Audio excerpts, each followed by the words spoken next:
Estamos começando mais um programa Evidências, em nossa constante busca por fatos que comprovem a veracidade histórica da Bíblia Sagrada. Você já percebeu onde estamos? Bem, esta é a continuação de nossa série especial gravada aqui no Museu Siegfried Horn da Universidade de Andrews, nos Estados Unidos.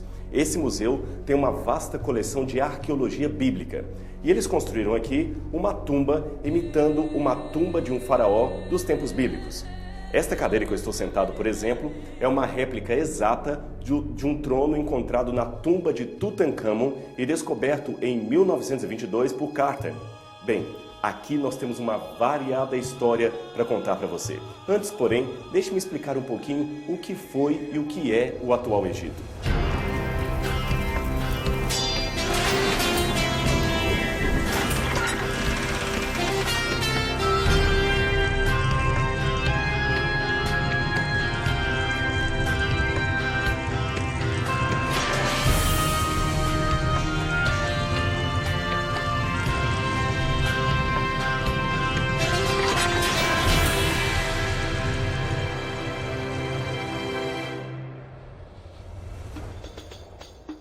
O Egito, também reconhecido como República Árabe do Egito, é um país do norte da África, que inclui também a Península do Sinai, que fica na Ásia. Logo, é um estado transcontinental.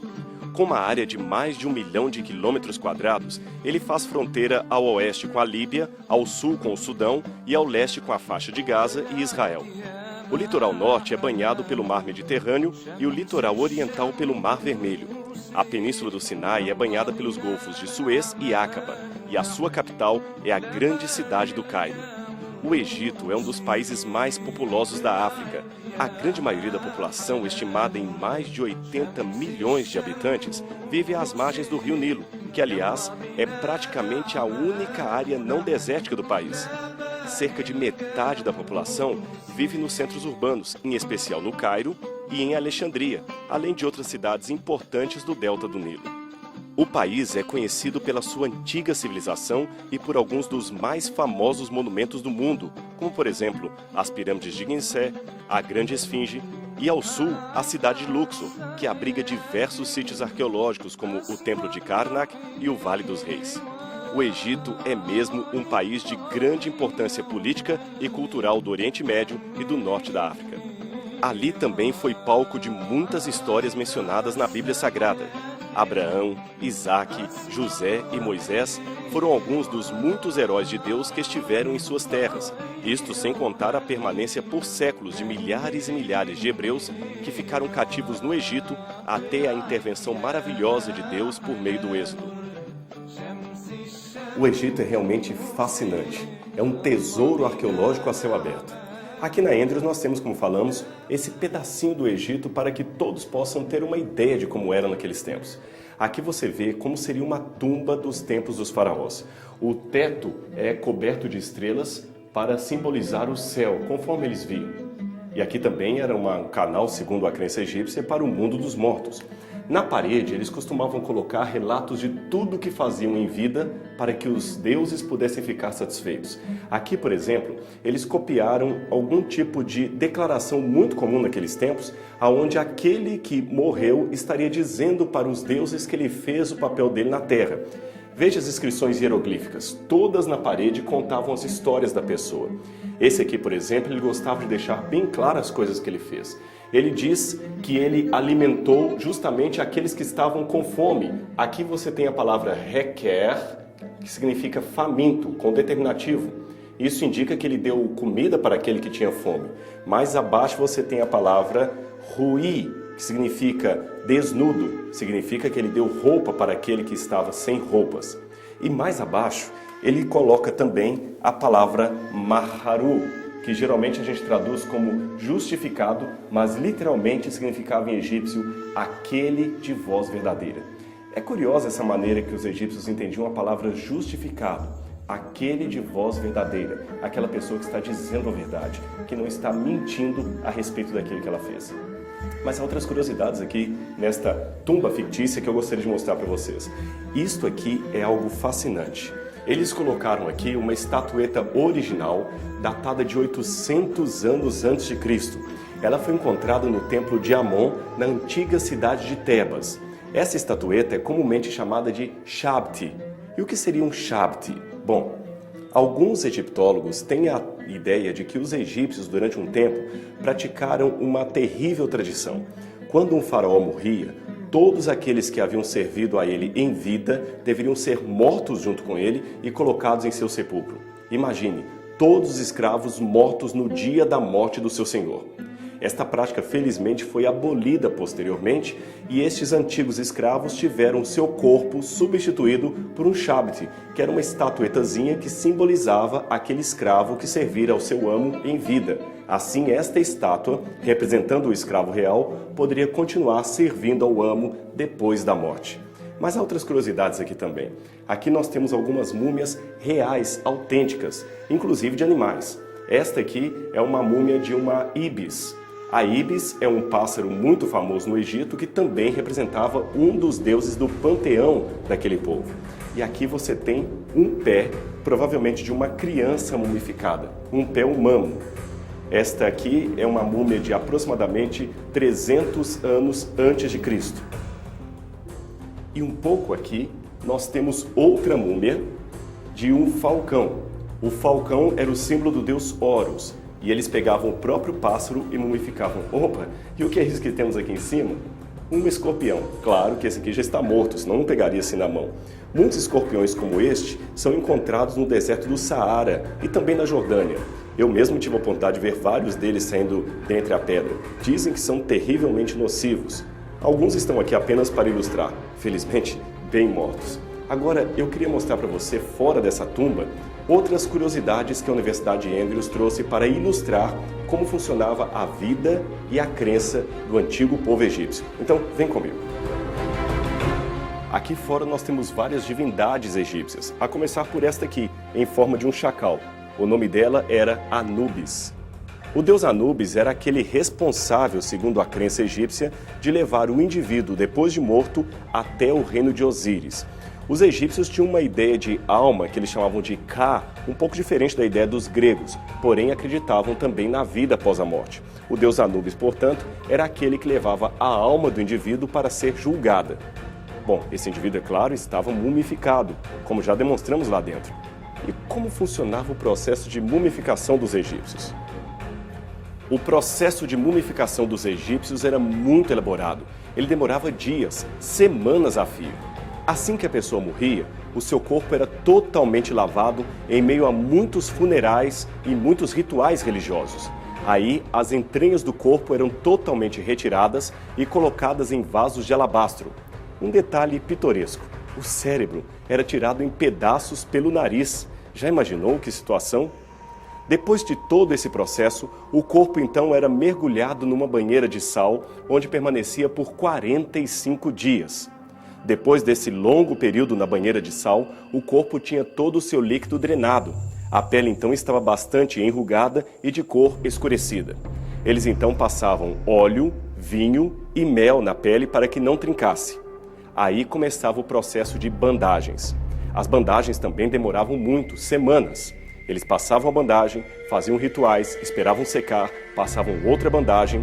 E à medida que camadas de bandagem iam sendo colocadas no corpo, eles também fixavam na múmia vários botões, às vezes em forma de animais sagrados, às vezes em forma de divindades. Esses botões serviam para proteger a pessoa no mundo dos mortos.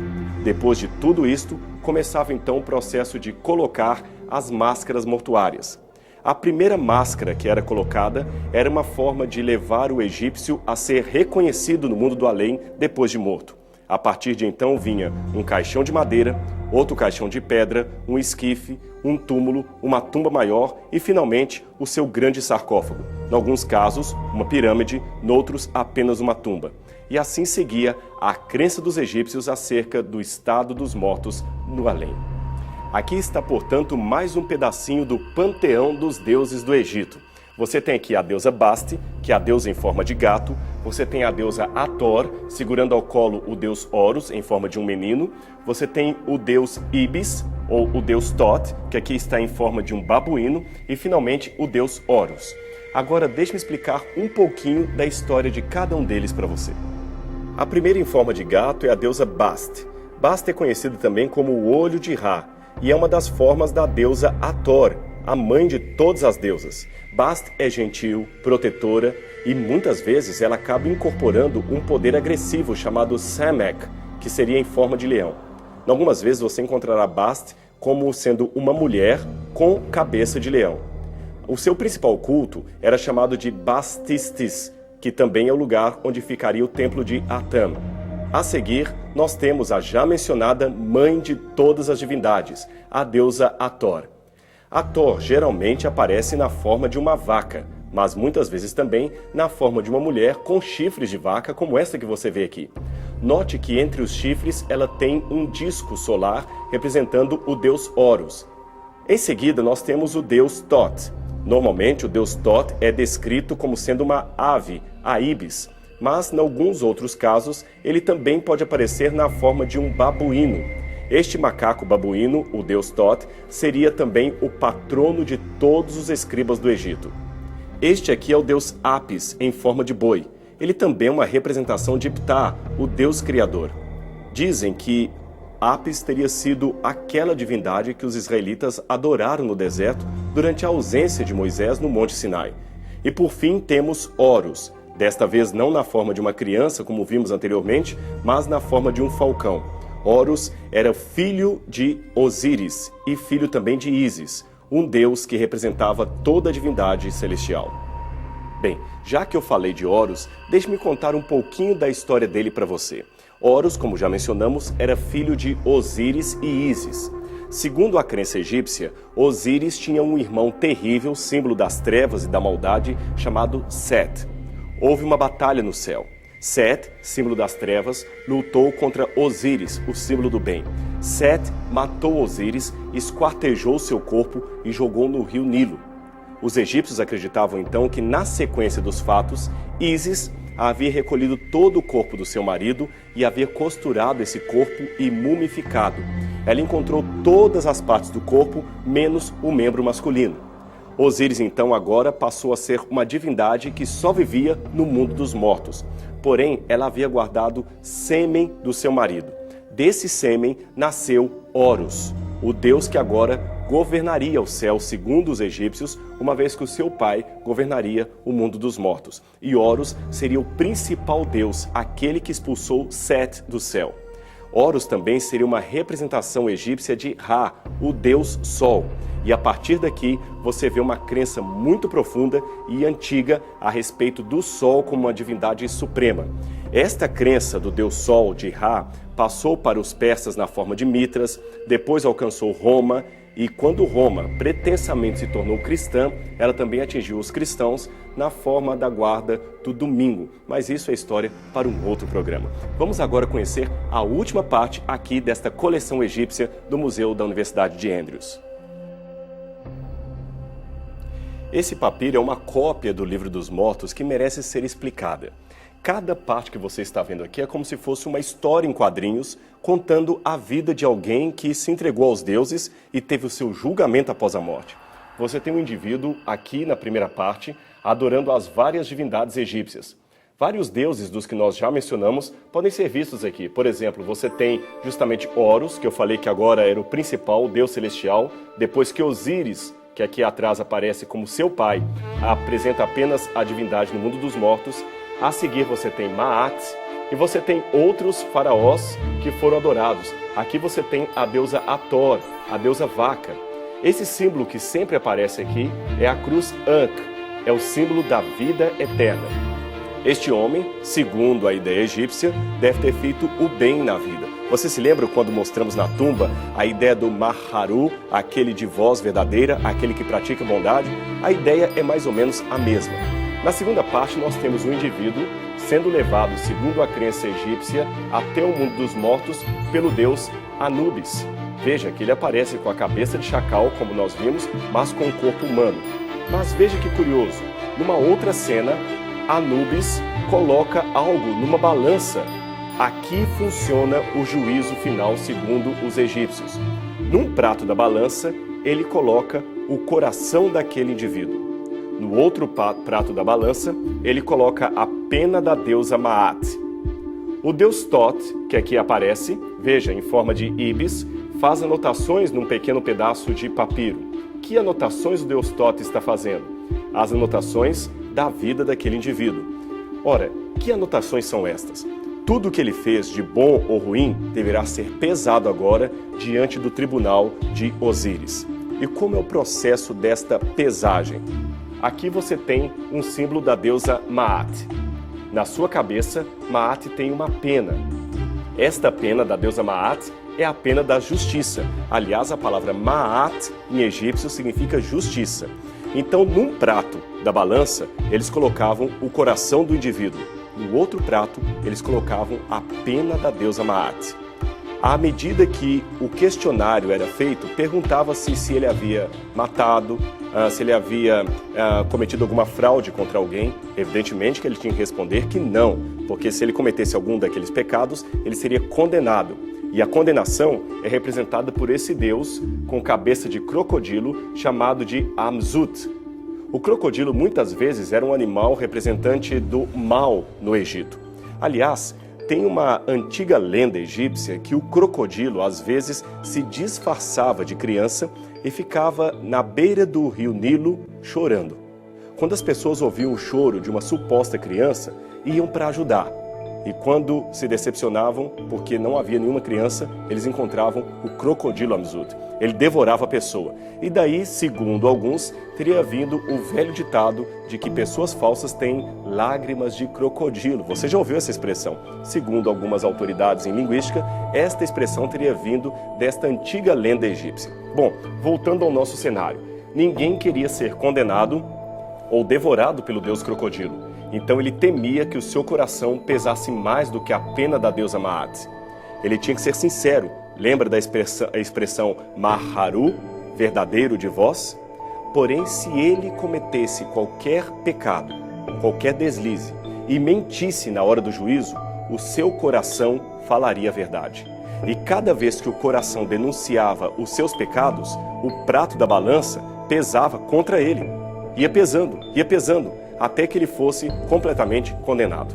Esse aqui, felizmente, teve uma boa pesagem, pois o papiro demonstra que ele passa para o estágio seguinte e é levado por nada menos do que o próprio deus Horus até ao trono de Osíris, aonde ele receberá o galardão do mundo dos mortos. Atrás de Osíris, você tem Neftis e Ísis, a sua esposa e a sua cunhada, amparando o grande deus Osíris, que, como eu falei, aparece sempre vestido de branco, como se fosse uma múmia, governando no mundo dos mortos. Aqui você tem os Shabti, que são justamente os servos de Osíris, aqueles que ajudam a servir a pessoa depois que ela morreu. Curiosa essa ideia egípcia do mundo dos mortos e do julgamento no juízo final, não é mesmo? Mas eu tenho aqui uma surpresinha para você. Tem algo que eu queria mostrar para que você entendesse como é que funcionava esse procedimento. Isso que está em minhas mãos é um escaravelho de pedra. Como você pode ver, um escaravelho, ou mais conhecido como besouro, era um animal sagrado no Egito.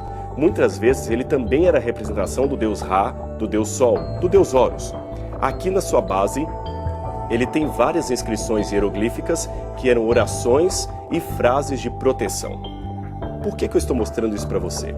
É porque os egípcios, para que não fossem condenados no juízo final, costumavam, às vezes, na hora da mumificação, pedir alguém para arrancar o seu coração e, no lugar dele, colocar um escaravelho de pedra, um coração de pedra. Esse coração de pedra garantiria, segundo a crença popular daquela época, que ele não fosse condenado no dia do juízo. Sabe por quê? Quando o deus Anubis arrancasse o seu coração para colocar na balança, ele colocaria um coração de pedra. E como pedra não denuncia o pecado de ninguém, por mais que a pedra seja mais pesada do que a pena, ela não iria denunciar os pecados e assim ele estaria livre de qualquer tipo de condenação. Era, de fato, uma maneira de garantir que, independente da sua vida de erros e pecados, ele ficaria bem no dia do juízo final. Aí você entende porque no livro do Êxodo, Deus, de maneira irônica, diz que eu endurecerei, diz o Senhor Deus, eu endurecerei o coração de Faraó. Não que Deus havia endurecido o seu coração, mas que Deus estaria respeitando a sua ideia, a sua teimosia, a sua falta de arrependimento. Faraó talvez mandava o povo sair do Egito e depois voltava atrás, mesmo em meio a tantas pragas? Porque ele garantia, ou tinha a sua garantia, num coração de pedra. Aí você entende porque tantas vezes na Bíblia é dito que Deus não queria que nós tivéssemos um coração de pedra. Ele queria arrancar o coração de pedra e em seu lugar colocar um coração de carne. Ou como disse também Paulo no Novo Testamento, hoje se ouvirdes a sua voz, não endureçais os vossos corações. Uma mensagem muito bonita, não é mesmo? Coração de pedra. Poderia ser garantia para os egípcios, mas é segurança de perda para aqueles que conhecem a palavra de Deus. Mas eu espero que você não tenha um coração de pedra, tenha um coração de carne, um coração que possa receber a presença do Espírito Santo em sua vida. Bom, o nosso tempo está acabando e o nosso programa está chegando ao fim, mas eu quero que você se encontre conosco aqui no próximo programa Evidências para continuarmos a nossa visita aqui no Museu de Arqueologia Bíblica da Universidade de Andrews, diretamente dos Estados Unidos para você. Um abraço e até o próximo programa.